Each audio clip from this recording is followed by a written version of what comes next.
Before we begin, I want you to imagine sitting across from someone who's about to share the most difficult decision they've ever made. This is a story about family, money, and the moment when kindness becomes weakness. Let me know in the comments where you're listening from, and by the end, tell me what this story taught you about setting boundaries when my son told me I wouldn't be welcome at their house for Christmas. I smiled, nodded, and walked to my car. By New Year's, I had changed everything. You won't believe what happened next. I was sitting in Marcus's living room, surrounded by the furniture I'd helped him buy, admiring the Christmas tree that sparkled under lights I'd paid for. The leather sofa beneath me still carried the scent of newness. Purchased just 6 months ago, when Sophia decided their old couch wasn't entertaining appropriate. I could make my famous turkey this year, I said, settling deeper into the cushions. The one with the cornbread stuffing your mother used to love. Remember how she'd always say it reminded her of her grandmother's recipe? Marcus shifted beside me, his wedding ring catching the light from their 12-foot Fraser fur. Something in his posture changed, shoulders pulling inward like he was preparing for a blow. Dad, unfortunately, you won't be joining us for Christmas this year. The words hit me like ice water. I blinked, certain I'd misunderstood. What do you mean? Why wouldn't I be joining you? Marcus couldn't meet my eyes, his gaze fixed on the marble coffee table. I'd helped him select last spring that Sophia decided their old furniture wasn't sophisticated enough for their social circle. Sophia's parents are coming, and they'd prefer if you weren't here. It's just easier this way, Dad. You know how her family is about their traditions? They have their own way of doing things. His voice grew smaller with each word, like he was shrinking inside himself. I looked around the living room at the silk curtains I'd paid for when Sophia complained about privacy, at the hardwood floors that had come from my second mortgage, at the crown molding that had maxed out my credit card. Every inch of this house bore my sacrifice, my love for my son. Their own way, I repeated slowly. And what way is that, Marcus? He flinched. Dad, please don't make this harder than it needs to be. Through the kitchen archway, I could see Sophia's new stand mixer, the professional grade one she'd insisted she needed for her baking hobby. That lasted exactly 3 weeks. $2,000 of my money sitting there, probably used twice since October. Where will I spend Christmas then? The question came out quieter than I'd intended. Marcus's face crumpled. Maybe you could visit Aunt Carmen. Or we could do something the weekend after. The weekend after. Like Christmas was just another appointment that could be rescheduled for convenience. I stood up, my knees protesting after 8 years of carrying this burden alone. I see. Dad, wait. But I was already moving toward the door, past the family photos where my face grew smaller and more distant in each frame, past the coat closet that held Sophia's dozens of jackets. My hand found the doorknob, solid and cold under my palm. Son, I said without turning around. Tell Sophia's parents, I said, Fellas Navidad. The December air hit my face like a slap as I walked toward my truck. Behind me, I heard Marcus call my name once, then the soft click of the door closing. Final. Absolute. I sat in the driver's seat for a moment. Engine off, watching the Christmas lights twinkle in the windows of houses I'd never be welcome in. My phone buzzed, probably Marcus wanting to smooth things over with empty promises and guilt. I didn't answer. Instead, I turned the key and drove into the darkness, leaving behind the warm glow of the house I'd bought but would never belong in. The heater hummed against the December cold as I navigated the familiar streets toward home.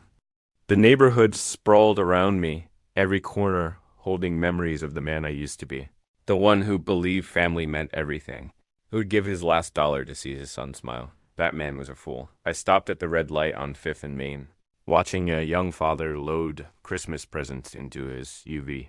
His children pressed their faces against the window, breath fogging the glass with excitement. Once upon a time, that had been Marcus and me, before Sophia. Before, I became nothing more than a walking ATM with inconvenient emotions. The numbers started rolling through my head like a broken slot machine. $2,800 every month for 5 years. My calculator had given up trying to make sense of it last spring, when I'd finally added up the total, 100. $43,000. More money than Elena and I had. Saved for our entire retirement. Gone. Just gone down. I pressed the accelerator. Harder than necessary as the light turned green. The truck responded with a growl that matched my mood. Fifth Street. That was where I'd refinance my house. Our house, Elena's and mine, to cover their down payment. The loan officer had looked at me with pity I hadn't recognized at the time. Mr. Rodriguez, are you sure about this? You're putting a lot at risk for someone else's investment. Someone else's investment. Not my son's future. Not my family's security. Someone else's investment. Lincoln Avenue. The bank where I'd taken out a second mortgage when Marcus lost his job 2 years ago. Just temporary, Dad. Just until I get back on my feet. Sophia had stood behind him. $700 purse slung over her shoulder, nodding sympathetically while mentally calculating how much my desperation was worth. Nothing. As it turned out, my desperation was worth nothing to them. I pulled into my driveway, the one with the cracked concrete I couldn't afford to fix because every spare dollar disappeared into their perfect suburban fantasy. The porch light flickered. Another repair I'd been putting off. Inside. The house felt hollow without Anna's laughter. Without the warmth of family gatherings that would never happen again. My phone rang as I fumbled with my keys, the shrill tone echoing off the empty walls. Sophia's name flashed on the screen, probably wanting to explain why I wasn't good enough for her parents' delicate sensibilities. Perfect timing. I'd been waiting 5 years to have this conversation. I answered on the fourth ring, letting her wait just long enough to wonder if I'd pick up at all. Roberto. Sophia's voice dripped with false sweetness. The same tone she used when asking me to cover their water bill or property taxes. I heard about the little misunderstanding with Marcus. Misunderstanding? I leaned against my kitchen counter, still wearing my coat. I don't think there's any misunderstanding. Sophia, you made your position quite clear. Look, I know this seems harsh, but you have to understand my parents' perspective. They're very traditional people. They expect a certain atmosphere during the holidays. A certain atmosphere, I repeated. And what atmosphere is that? A pause. I could hear shopping bags rustling in the background, probably spending money that should have gone to their mortgage payment. Money that was my responsibility, apparently. Well, they're not used to your kind of cooking. All that spicy Mexican food and loud music. And, frankly, Roberto, they're educated people. They expect conversations about current events, literature, art, The words hit harder than a physical blow. 8 years of biting my tongue, of swallowing insults for Marcus's sake, of pretending not to notice the way she looked at me like I was some kind of hired help. My kind of cooking, I said, my voice staying level, controlled. You mean the food you ate every Sunday for 3 years when money was tight? The tamales you said reminded you of your grandmother? That was different. We were grateful then, but now with my parents, Now with your parents. You can't have the Mexican peasant embarrassing you at your fancy dinner table. The false sweetness evaporated. Don't be dramatic, Roberto. This isn't about race. It's about class. My father graduated summa cum laude from state. My mother speaks 4 languages. They summer in the Hamptons. What exactly would you contribute to dinner conversation? Stories about laying tile? Heat flooded my chest, but I kept my voice steady. I built a business from nothing after your husband's grandfather died. I've employed over 50 people. I've paid more in taxes than your father made in his best year. Money isn't everything, Roberto. Breeding matters. Education matters. And frankly, Elena understood her place better than you understand yours. The line went dead, silent. She crossed it. The line I didn't even know existed until she'd stomped across it in her designer heels. What did you say about my wife? I'm just saying she knew how to blend in better. She didn't make waves. She understood that some spaces weren't meant for her. My hand tightened around the phone until my knuckles went white. Elena had more class in her little finger than your entire bloodline will ever possess. Oh, please. She was a house cleaner who got lucky. At least she had the good sense to stay quiet about it. Sophia, my voice dropped to something I didn't recognize. I want you to listen very carefully. This conversation is over. We're done pretending to be family. You can't just We're done. I repeated and ended the call. I set the phone down carefully on the counter, my hands surprisingly steady. Around me, the kitchen felt different, smaller, but somehow cleaner, like a weight had been lifted from the air itself. I walked to my desk in the corner, pulled out the manila folder I'd been avoiding for months. Bank statements, mortgage papers, 5 years of automatic transfers that had bled me dry while they lived like royalty. Time to stop the bleeding. The documents spread across my kitchen table like evidence at a crime scene. 5 years of bank statements, each one showing the same automatic transfer. $2,800 on the 5/10 of every month, vanishing from my account into theirs, a paper trail of my own stupidity. I pulled out my calculator and started adding. The first year, 33,600. The second year, another 33,600. By the third year, I'd stopped buying myself new clothes. The fourth year, I'd started shopping at discount grocery stores. This year, the fifth year, I'd been eating peanut butter sandwiches for lunch to make ends meet. $143,400, not counting the down payment. Not counting the times I covered their utilities when Sophia's shopping addiction got out of hand. Not counting the new roof, the landscaping, the furniture that was essential for their lifestyle. I sat back in my chair, looking at the numbers until they blurred. Elena's life insurance money, my retirement savings, the college fund we'd started for grandchildren I'd apparently never be allowed to see. All of it gone.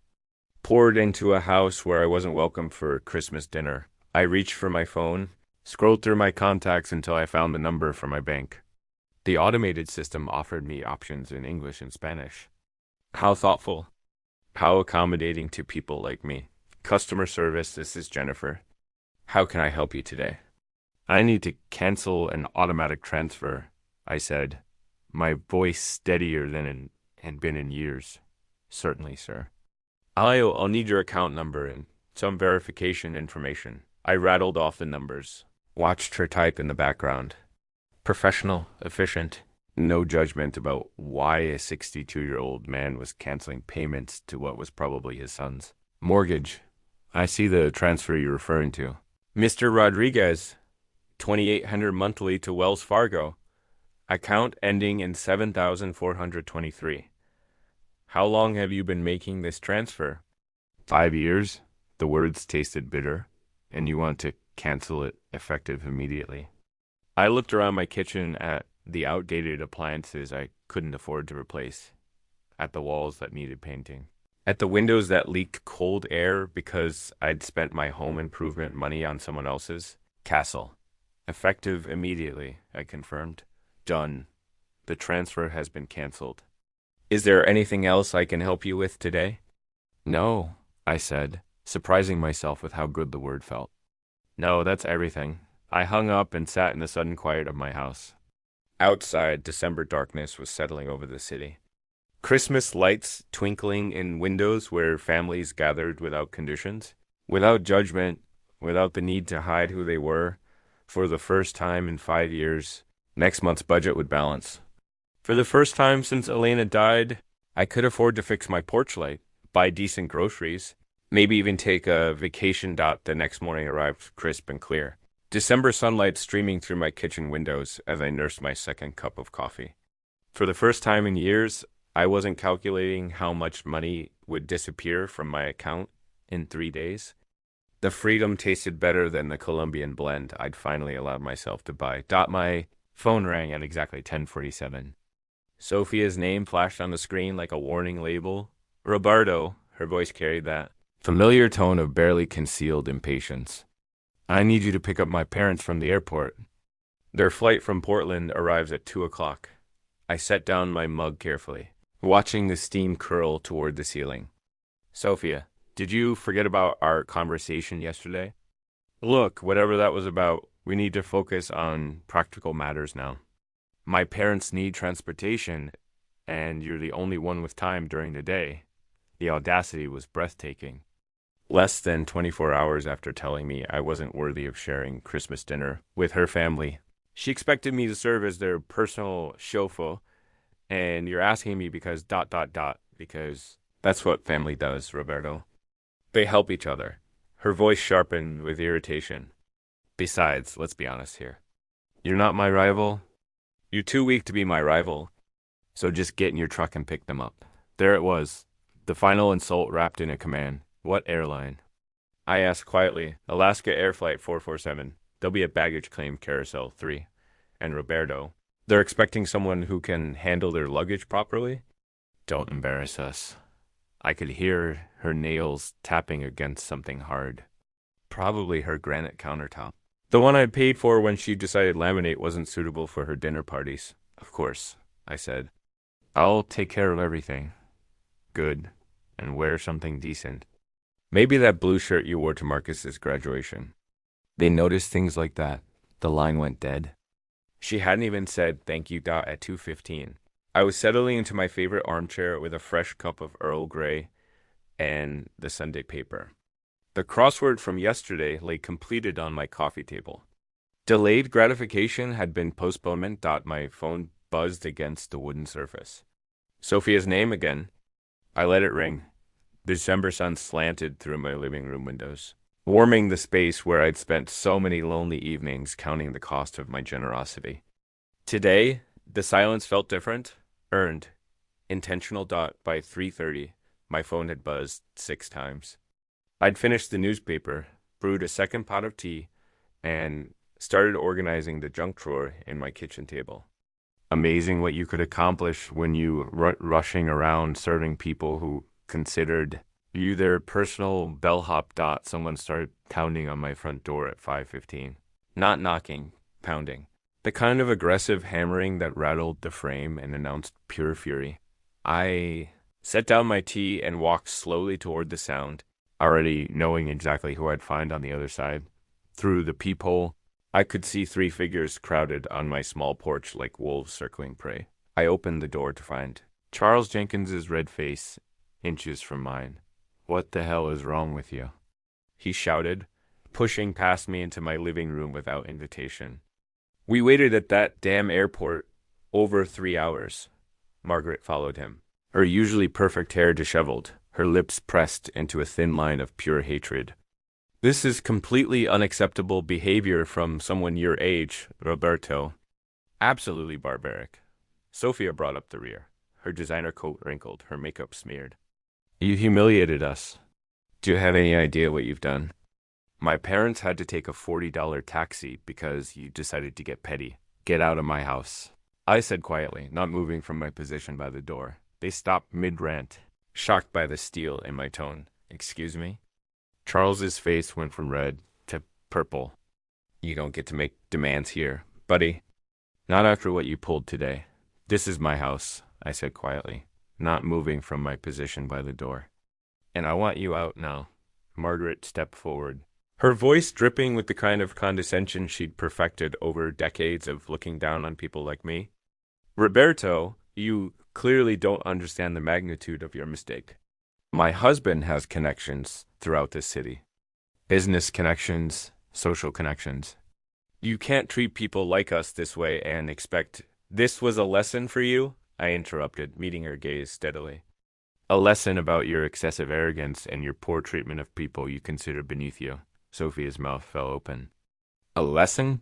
Who do you think you are to teach anyone anything? You're nobody. You're someone who finally stopped being your personal bank account and taxi. Service. I stepped aside and held the door open wider. The lesson is... You can leave. Charles jabbed a finger toward my chest, but didn't quite dare touch me. You have no idea who you're messing with, old man. I've been in this town longer than you've been breathing its air. I know people, important people. People who can make your life very, very difficult. Is that a threat, Mr. Jenkins? It's a promise. His voice dropped to a menacing whisper. You think abandoning elderly people at an airport is just something you can do without consequences? You're about to learn exactly how wrong you are. Margaret nodded, her smile sharp enough to cut glass. Indeed, actions have consequences, Roberto, and yours will be quite public.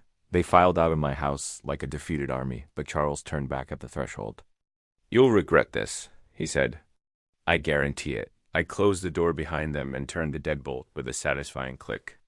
Through the window, I watched them pile into their rental car, still arguing among themselves as they drove away into the December darkness.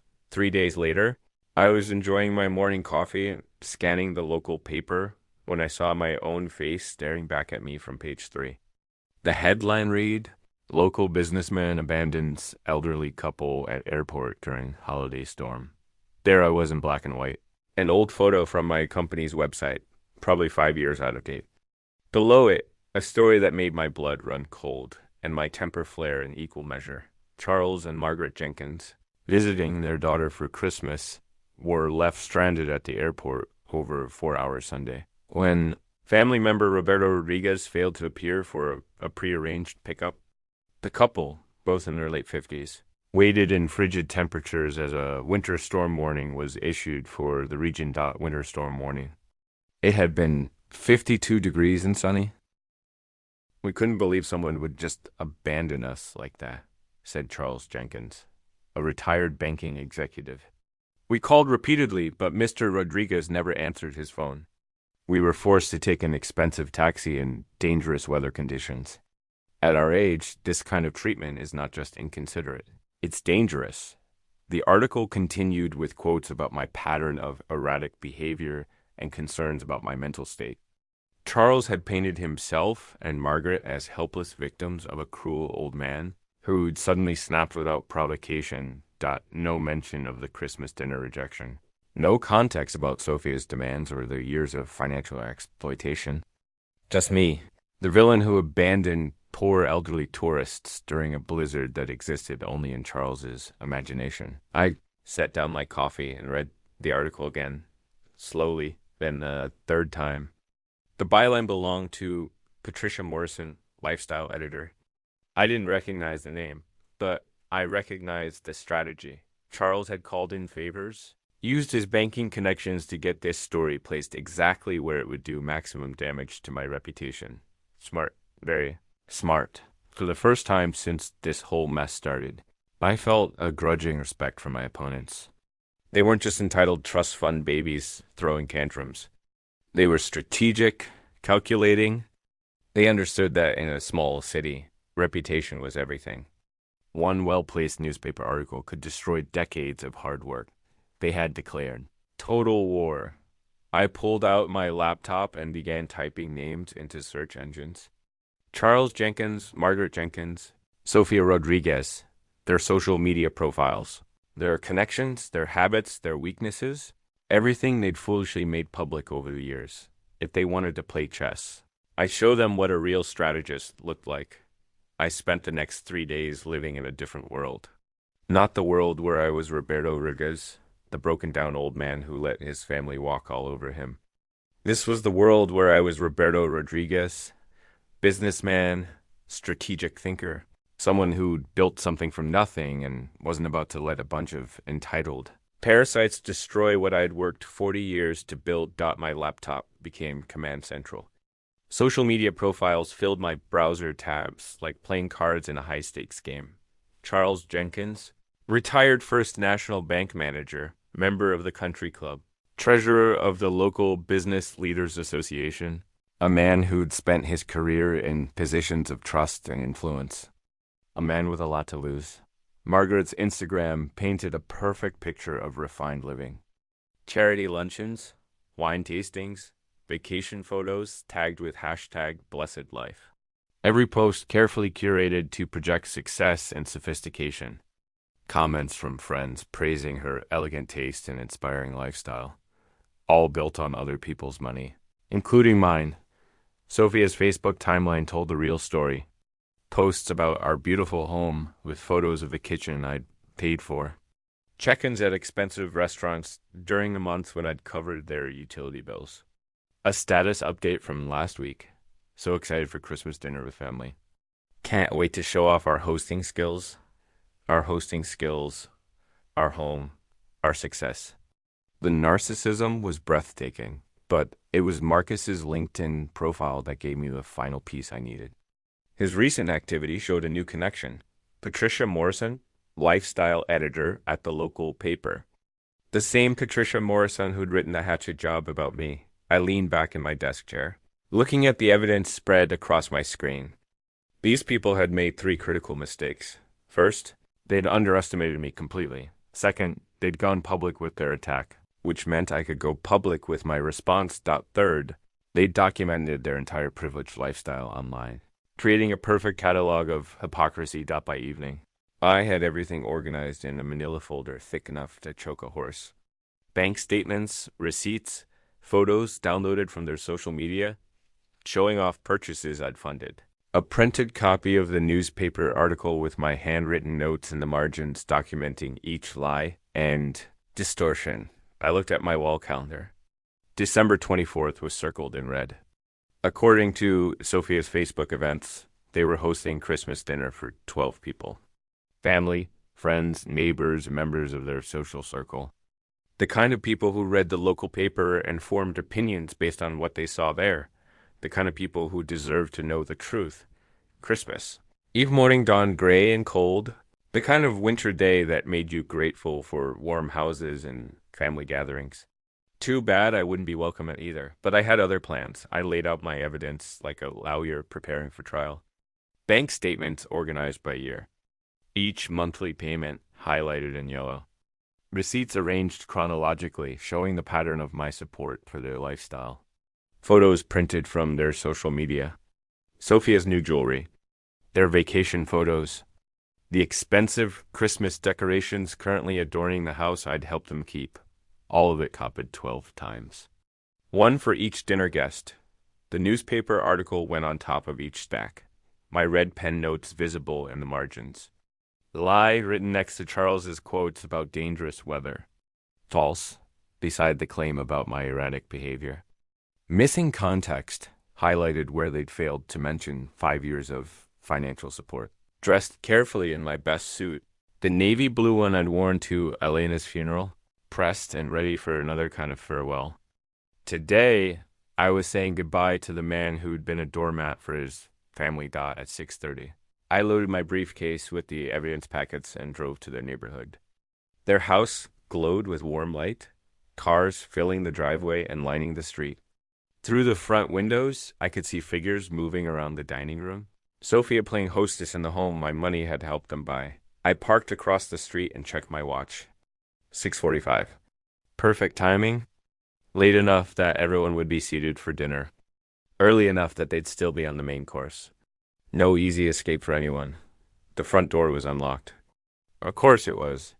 Sophia loved to show off how safe their neighborhood, how they didn't need to worry about security like people in rougher areas. I let myself in quietly. The warm air hitting my face along with the sounds of laughter and conversation from the dining room. But darling, that's not how we do things in our family, someone was saying, followed by more laughter. Our family. After everything they'd done to exclude me from it, I walked into the dining room carrying my briefcase. 12 faces turned toward me with expressions ranging from surprise to horror. Sophia froze with her wine glass halfway to her lips. Marcus's face went pale. Charles and Margaret looked like they'd seen a ghost. Good evening, everyone, I said calmly, setting my briefcase on their marble sideboard. I hope you don't mind me joining your Christmas celebration. Sophia found her voice first. Roberto, this is completely inappropriate. You need to leave immediately. Actually, I said, opening my briefcase and pulling out the first stack of papers. I think your guests deserve to know who really paid for this dinner, this house, and this lifestyle you've been showing off. A woman I didn't recognize. Probably one of Margaret's charity friends leaned forward with curiosity. What is he talking about, Sophia? He's having some kind of episode, Sophia said quickly. Marcus? Call someone? But I was already moving around the table, placing a packet of documents in front of each guest. Here are the bank records, I said conversationally. 5 years of financial support. $168,000 in mortgage payments alone. Plus the down payment, renovations, furniture, appliances, everything you see around you. The room went silent except for the rustling of papers as 12 people began examining the evidence. I watched their faces change as they absorbed the numbers, the dates. The undeniable proof of my generosity and their deception. This is double quotes, one man started. Then stopped, staring at a bank statement. Outrageous, finished the woman across from him. Sophia, why didn't you tell us any of this? Sophia's perfect composure was cracking. It's more complicated than it looks. Roberto volunteered to help us. We never asked. Actually, I interrupted, pulling out the newspaper article. Let's talk about what you did ask for and what you told the media about me. The temperature in the room seemed to drop 10 degrees. I placed copies of the newspaper article on the table, watching as the dinner guests recognized my photo from the unflattering story that had run 3 days earlier. Now, I said, my voice carrying clearly through the sudden silence, let's talk about the real manipulators in this family. Charles's face had gone from red to ashen.